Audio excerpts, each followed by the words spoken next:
What is up, YouTube squad, friends, haters? PinoE here. Hope you're all having a great weekend. Today we're going to continue with the history of the Air Jordan series and dive into the Air Jordan 10 and the 37 pairs that have released. The Air Jordan 10 was Michael's 10th signature shoe, the 8th to be designed by Tinker Hatfield, and it was the second model to drop while Michael Jordan was chasing his baseball dreams. And the inspiration behind this shoe was simple.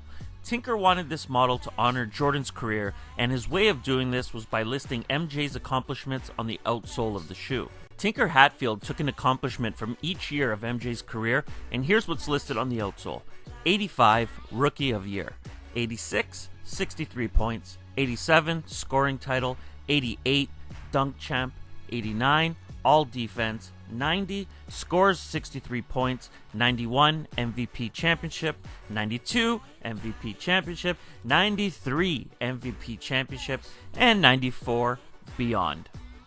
The model officially released in 1994 in 3 original colorways with a retail price of $125.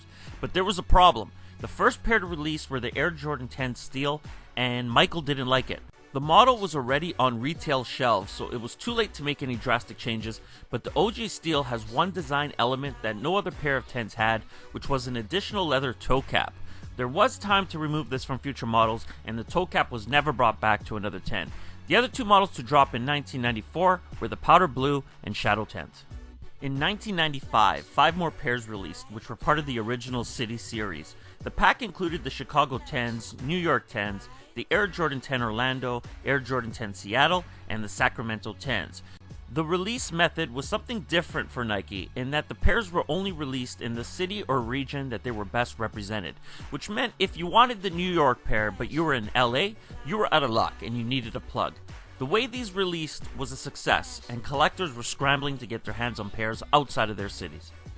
2005 was the 10-year anniversary of the model, and in total there were 7 pairs that released. Things kicked off on May 7th, 2005 when the first retro of the Steel 10 released.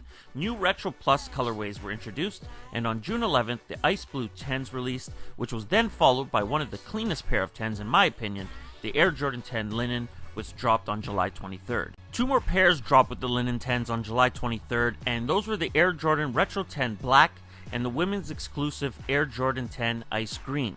September 17th would bring us 2 more pairs, and those were the Air Jordan 10 White Varsity Red and another women's exclusive in the Violet 10.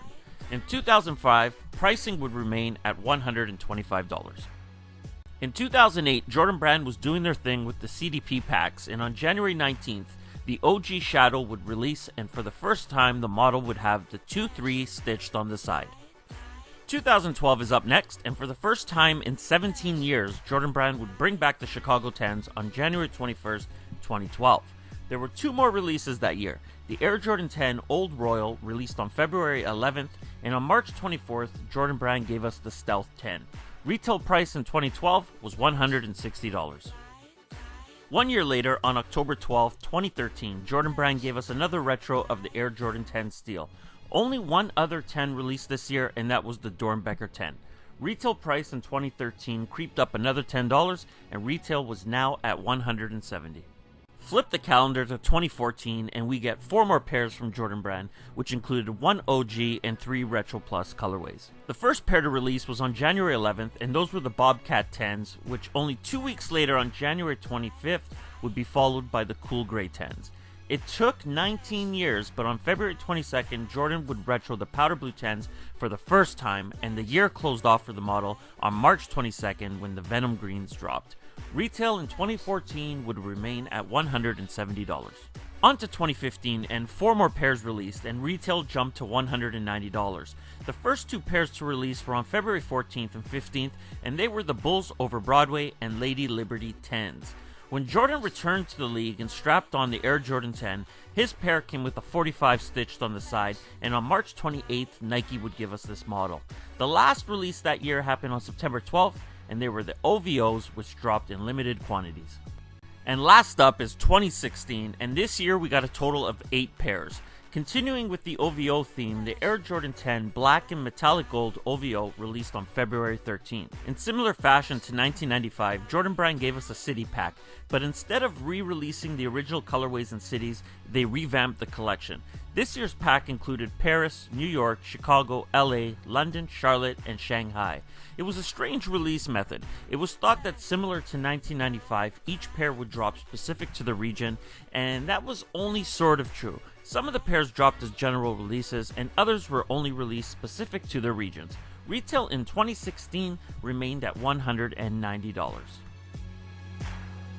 And that's the history of the Air Jordan 10, and anything that happens from here on out is the future. Make sure you stay tuned for next week's history of the Air Jordan 11.